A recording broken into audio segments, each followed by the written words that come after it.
Beerzerker. Alright. I bought this beer here. Salenburger. Stiegl. Salenburger Stiegl. Beerzerker here. Doesn't know an ounce of German. Alright.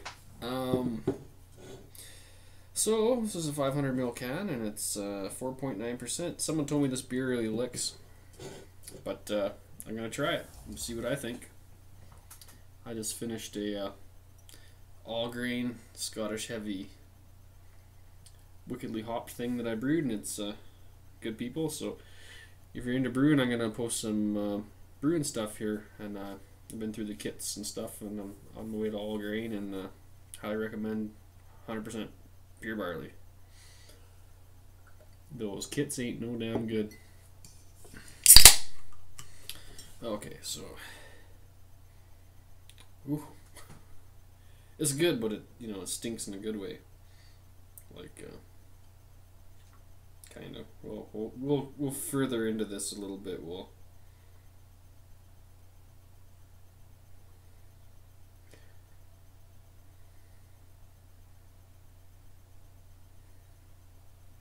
determine how good this stink really is. Okay. Yeah. Water, barley, malt, and hops. And of course yeast, but no one says that hardly. But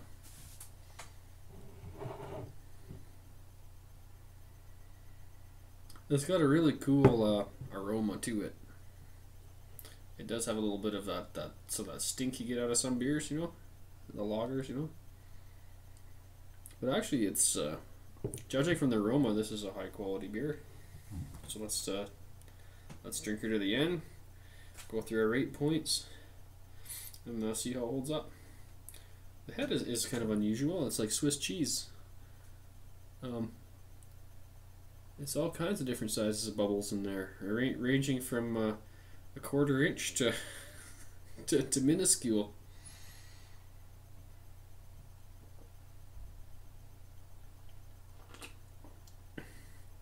Oh, I don't think this beer licks at all. We'll see how the aftertaste holds it, but that's a very interesting malt bill that they put in here or something. Very sticky, very, very gold. Looks like pea. Maybe that's the secret ingredient. Maybe that's where the stinkiness comes from, eh?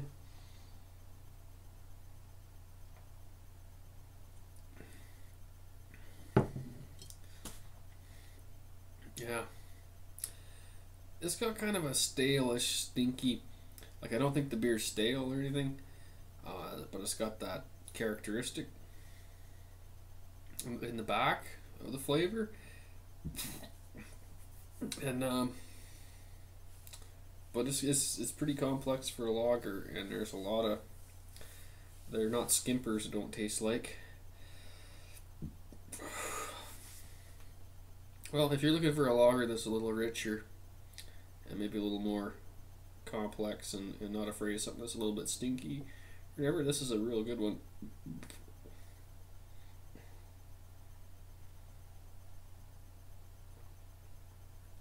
I've had beers that remind me of this. I can't remember which ones they are. And even I did a review of Molson Canadian the other night. And even Molson has that kind of stale, stinky cheese, kind of stinky sock characteristic to it, and it's not uncommon amongst lagers. So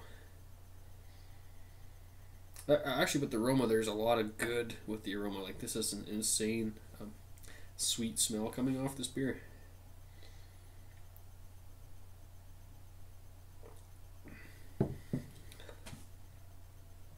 I know there's hops in here.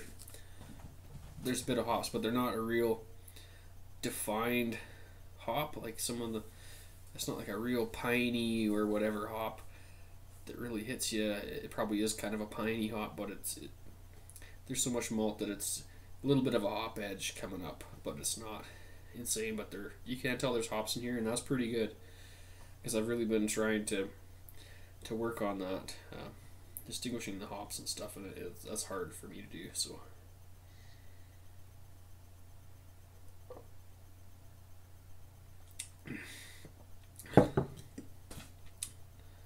Well, it's sticky.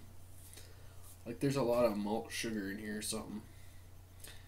I'm just assuming, but look, it's a sticky beer, and I don't think they're skimping. Pretty bold, but not, but yet kind of unintrusive, but just a lot of solid flavor there. Start, you get bitterness from the hops and stuff, and then it kind of finishes out sweet, and then the foam is where you get the stinky a bit, and then alcohol. Yeah, you can get a bit of alcohol in it. The aftertaste is biscuity, but it's pretty clean aftertaste. Although a lot of clean beers, there's only the real shitty home brews that really have a big problem with the aftertaste in the tanks, usually. The kit shit, okay? Golden malty is it's pretty malty. Like for a pale malt beer, this is very, very thick. Lacing, not a little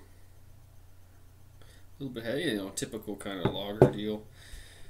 Compare it with maybe, which one was a little bit stinky? I'm trying to think. It's a higher quality than a Molson or whatever. One of them was stinky. You're a lager. Yeah, you probably tried them. I think it was maybe the. I'm having troubles. It's a pale lager, people. You got lots of things to compare it to. Like flavors. Biscuity. Stinky sock, and maybe a bit of a edgy hop in there. Unique, I don't think it's unique. Price, I can't remember what it costs. Aftertaste, it's okay. There's a bit of an aftertaste, but it's not real bad or nothing. So yeah, it's a bit sweet, like a lot of the lagers I find a little bit sweet, not real sweet.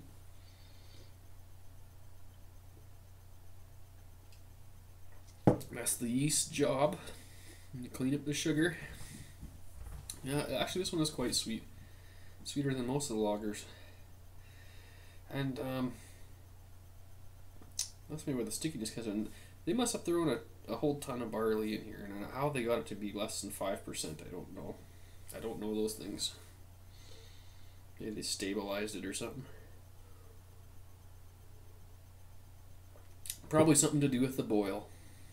There you go.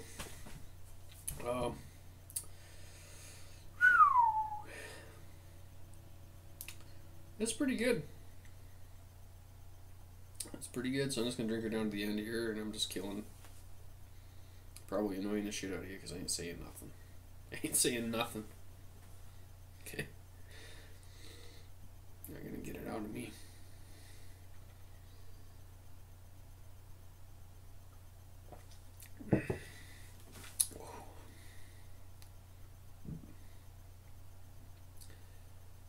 Yeah.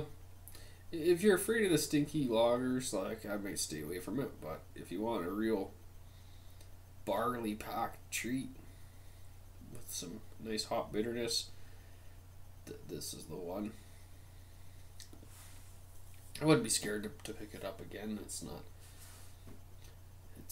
not my favorite Euro lager, but I said it was German. I don't even know where it's from. I'm assuming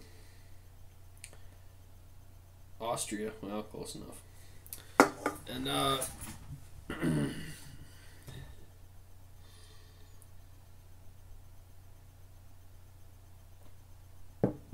think for the Austrian ones, I like the Ghosts are a little better.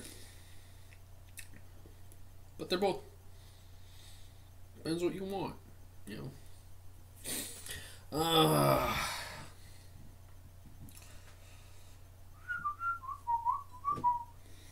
Okay, I'm doing alright. Last sip here. Hold your horses.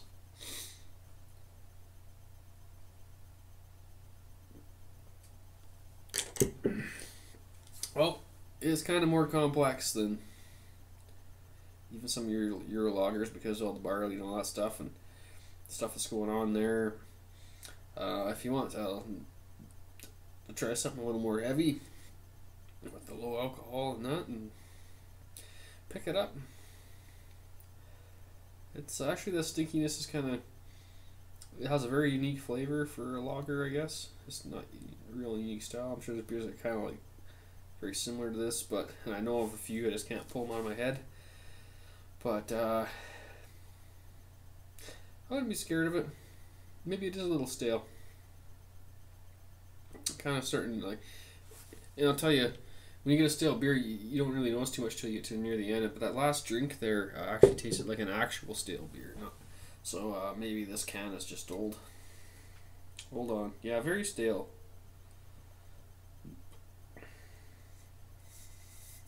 So we're just checking for expiration date.